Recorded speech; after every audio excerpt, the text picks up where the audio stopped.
le Seigneur vous bénisse, vous qui nous suivez de partout. Bienvenue à notre dernier jour de jeûne et prière. Et voilà, par la grâce de Dieu, nous allons achever ce que nous avons commencé au premier jour, au deuxième jour. Nous sommes à notre troisième jour et je me dire à quelqu'un, le troisième jour, jour de la résurrection, jour de ta délivrance. Et je crois bien que ce programme assurément te bénira et te fera du bien. Et je continue toujours avec notre pensée. Nous sommes toujours dans les livres de Hébreux 11 et nous sommes au verset 32.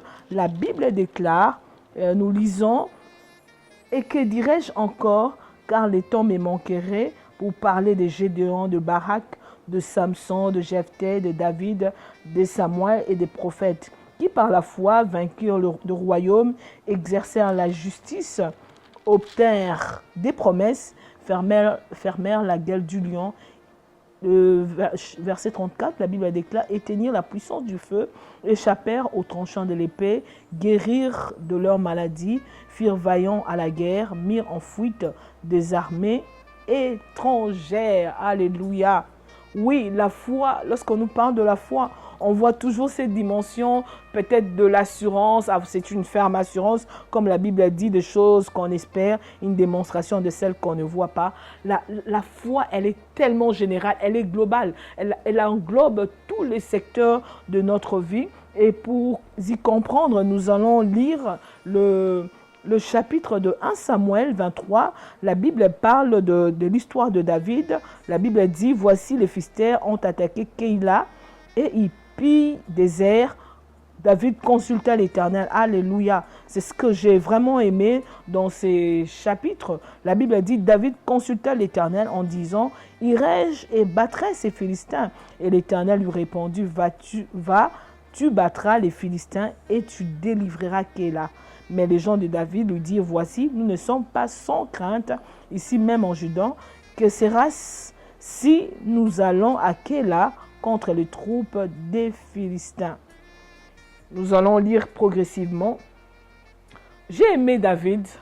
David, un homme de foi. Et un homme qui par nature ne peut rien faire sans connaître la volonté de son Dieu. Et je vais vraiment donner un thème à notre exhortation de ce troisième jour. Notre thème qui est selon lequel la foi qui conduit à la délivrance. Alléluia. J'ai beaucoup aimé. Si vous voyez, on peut faire une certaine corrélation par rapport au premier, deuxième, troisième jour. J'ai vu ces hommes. D'abord, ces trois hommes, que ce soit Abraham, que ce soit Paul, que ce soit David, c'était d'abord des personnes qui écoutaient Dieu, qui obéissaient à Dieu et qui voulaient toujours connaître la volonté de Dieu. Ça, c'était la force de David. David ne pouvait rien faire sans consulter l'Éternel. C'est-à-dire, il se disait de moi-même, je vais échouer. Je n'ai pas cette capacité. Je veux recourir à celui qui est omniscient, celui qui connaît tout, celui qui est omnipotent. C'est lui qui voit tout. Et il allait toujours consulter l'Éternel. Il pourrait aller en guerre parce qu'on a attaqué Keïla, la ville à laquelle il résidait. Mais il s'est dit, non, je ne pourrai pas partir sans pour autant connaître la volonté de Dieu. Oh là là, le Seigneur me disait, c'est ce qui manque à beaucoup d'entre nous en tant qu'enfants de Dieu. Pourquoi? Nous faisons d'abord les choses par nous-mêmes avant de consulter le Seigneur. Raison pour laquelle nous échouons. La plupart des temps, nous échouons. Pourquoi? Parce que nous allons déjà par nos propres chairs. Donc nous allons par nos sentiments. Nous allons parce que notre chair nous dit, fais ça, fais ceci, voyage, agis comme ça. Tu le fais par toi-même. Raison pour laquelle la plupart du temps, nous rencontrons des difficultés, des échecs. La force de David, c'était un homme de foi, un homme qui plaçait toujours Dieu en premier. Donc Dieu, c'était d'abord la priorité de priorité. Donc il mettait d'abord Dieu avant même. Imaginez, on vient te dire en ce moment, ton pays, ton territoire est attaqué. Mais lui, le premier réflexe que David a d'abord, c'est d'abord aller consulter l'Éternel. Aller d'abord connaître, quand on parle ici, le Seigneur me disait la consultation, c'est d'abord aller connaître la volonté de Dieu, connaître les diagnostics. Qu'est-ce que Dieu dit par rapport à telle situation, par rapport à tel problème? qu'est-ce que Dieu va faire? Alléluia. Oui, le Seigneur me disait, il voulait d'abord avoir l'approbation de Dieu avant toute chose.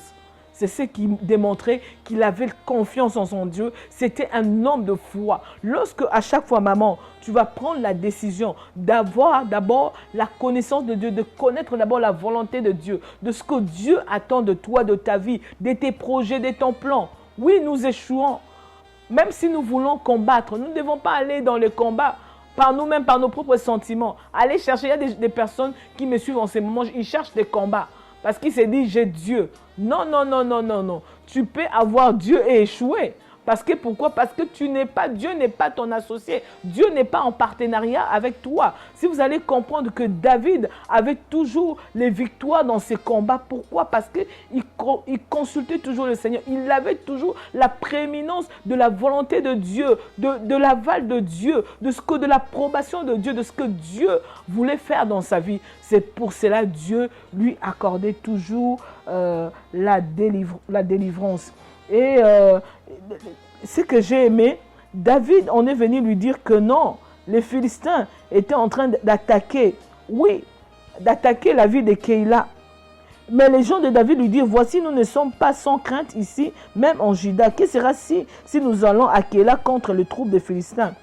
David est venu pour la deuxième fois, il dit, David consulta encore l'Éternel. Et l'Éternel lui répondit, lève-toi, descends à Keïla, car je livre les Philistins entre tes mains.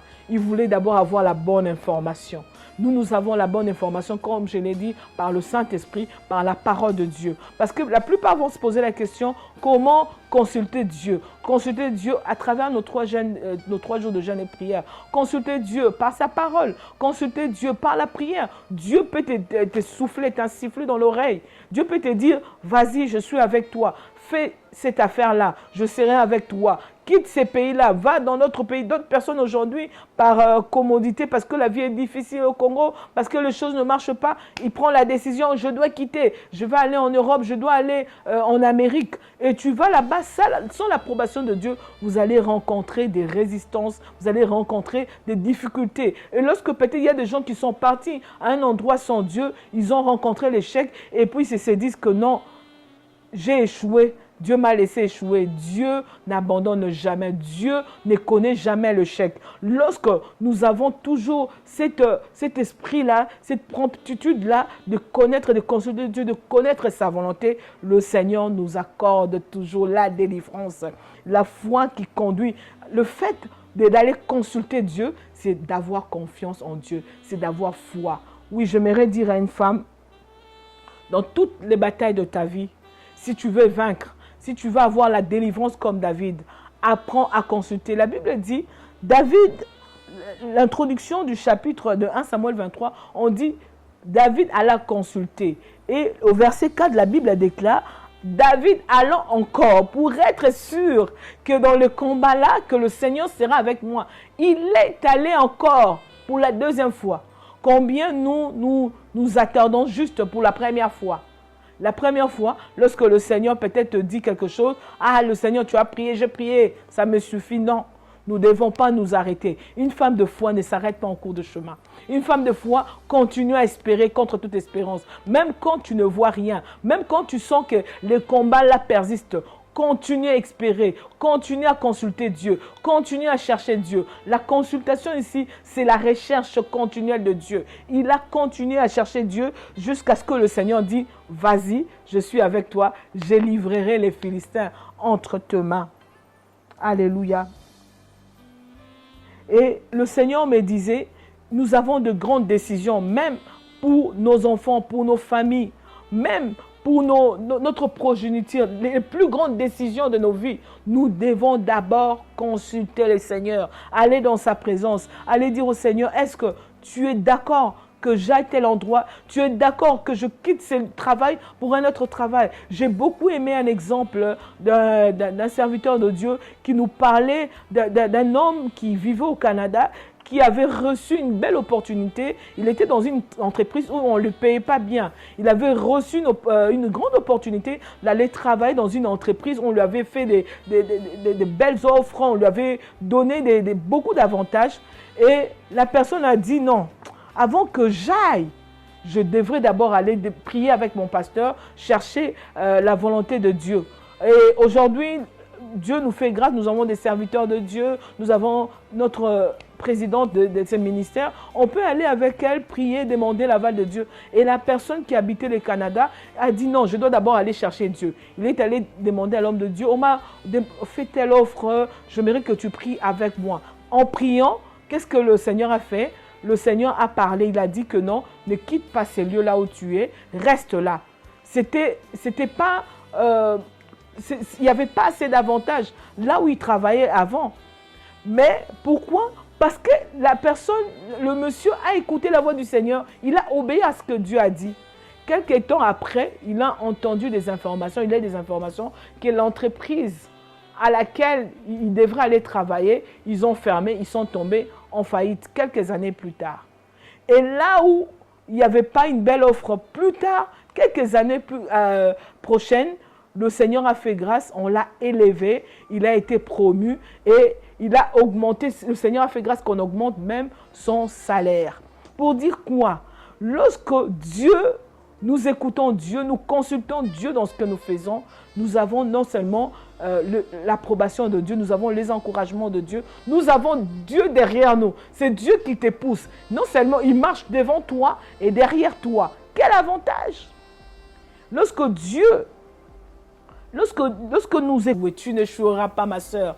Parce qu'avec Dieu, il y a toujours le succès, il y a toujours la réussite. Il y a toujours la délivrance. C'est Dieu, c'est cette foi, cette confiance en Dieu, c'est cet attachement, cet amour envers notre Dieu qui nous conduit à la délivrance. Oui, Hébreux 11, au chapitre 32, nous le dit plus. Il nous en dit plus, il dit, qu'est-ce qu'il dit?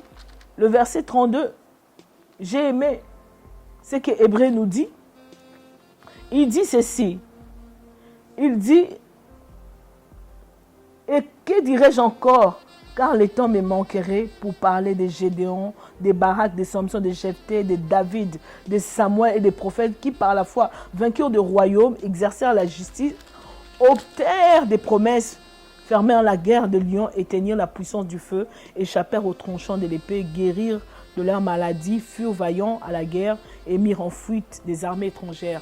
David a mis en fuite les armées étrangères, l'armée des Philistins. C'était une grande armée, c'était une armée puissante. Je peux comparer l'armée de Philistins comme à l'armée américaine. C'est une armée très très puissante. Qui peut combattre les Américains?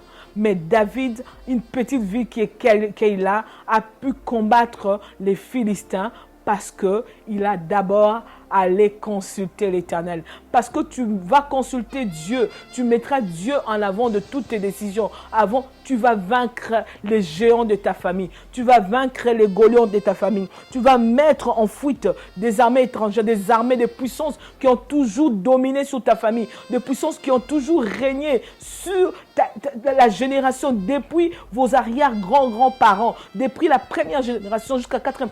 Parce que toi, tu as pris aujourd'hui l'ambition de toujours consulter le Seigneur. Je déclare ainsi, le Seigneur va t'accorder la délivrance. Et aussi le Seigneur veut que tu exerces ta foi. Oui, sois cette femme de foi qui veut toujours connaître la volonté de Dieu afin de vivre de choses que ta famille n'a jamais vécues, afin d'expérimenter cette gloire que ta famille n'a jamais expérimentée. Tu seras la première personne qui va ouvrir des portes que ta famille n'a jamais expérimentées. Parce que tu as cherché à connaître la volonté de Dieu dans ta vie. Tu as cherché à consulter Dieu. Tu as mis Dieu comme la priorité de tes priorités. Parce que tu t'es dit, je veux rester connecté. Comme David, tu as dit, je vais aller encore consulter le Seigneur. Parce que tu resteras encore dans la présence et tu auras les informations du ciel. Quelqu'un qui a les informations du ciel, tout lui devient possible. Oui, parce que tu auras les informations du ciel. La foi va briser les puissances qui ont toujours régné, réclamé, détruit ta famille. Par ta foi, tu vas expérimenter l'inexpérimentable. Tu vas démontrer que Jésus-Christ est Seigneur. Je prie en ce matin que par ta foi, que les montagnes se renversent, que par ta foi, que les vallées se déplacent, que par ta foi, que la mer rouge s'ouvre, que par ta foi, que Dieu t'accorde la délivrance, que la manne qui a été fermée, que le Seigneur ouvre le ciel, que la manne descende dans ta maison, que les mannes ou que les miracles de Dieu te soient accordés. Parce que tu as cherché la volonté de Dieu, parce que tu as manifesté la foi en sa parole, que les choses qui étaient difficiles, que tu as cherché plusieurs années, que le mariage que tu as cherché, que les enfants que tu as cherché, que le travail que tu as cherché plusieurs années, parce que tu as cherché l'Éternel pendant ces 3 jours, je prie que le Seigneur, qui est celui qui ouvre le chemin dans le désert, qui fait descendre la manne du ciel, du feu du ciel, que le Seigneur fasse un miracle, que la délivrance de Dieu te soit accordée. Comme David, que le Seigneur livre les Philistins entre tes mains, que le Seigneur te bénisse et que tu expérimentes la puissance de sa parole à travers ces exhortations, ces prières de 3 jours. Que le Seigneur nous bénisse. Shalom.